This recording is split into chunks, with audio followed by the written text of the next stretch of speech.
I'm a former participant to the Jean-Pictet competition on international humanitarian law with a background in public international law.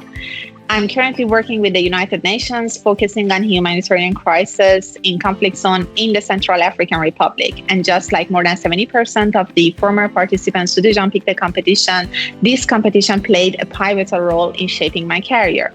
It allowed me to move from theory to practice, applying IHL to real-world situation in my current role.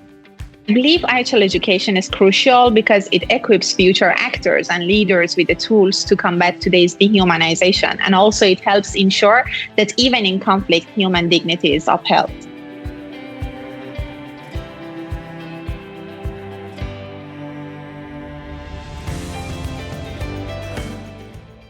This is an enemy soldier, you know? My daughter is a civilian. You need to take care of her first. Listen, everybody's getting help, and that includes soldiers. He's in a critical condition. Надзвичайно цікавий формат, інтерактивний, який залучає гру професійних акторів.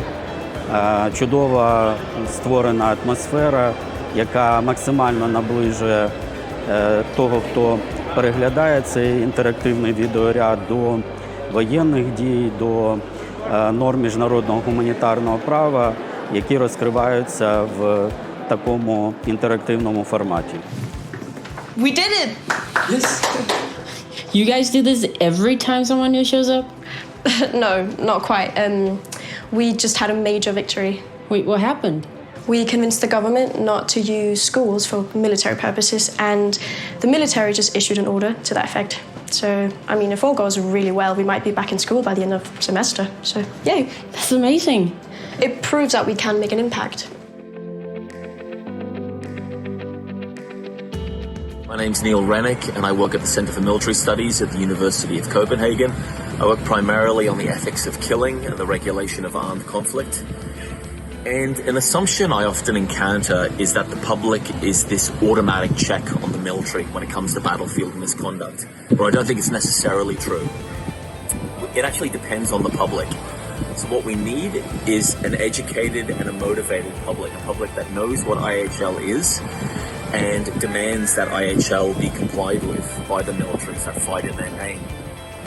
And because of that, I think in any initiative that can demonstrate the force and the importance of IHL to the public, and not just explain it, not just explain the rules, but demonstrate the actual effects of compliance and misconduct, the actual individuals who populate the battlefield. IHL in action. Respect for the law in the battlefield. Reality in armed conflicts is more nuanced than what is generally reported. Compliant behavior shows that the law can significantly reduce human suffering. International Humanitarian Law, IHL, sets limits and saves lives in today's conflicts. IHL in Action is an online platform hosting a collection of IHL success stories. It is a project conducted by IHL clinics and hosted by the International Committee of the Red Cross, ICRC. There is a growing number of case studies from all over the world. Each case has an easy-to-navigate case study structure, which includes a summary view with, IHL says, the case in brief, and IHL compliance highlights. Explore IHL in action.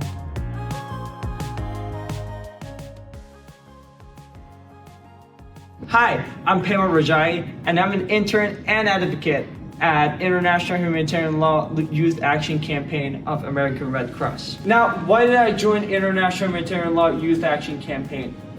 Well, one, it's very engaging. International Humanitarian Law Youth Action Campaign is youth-led.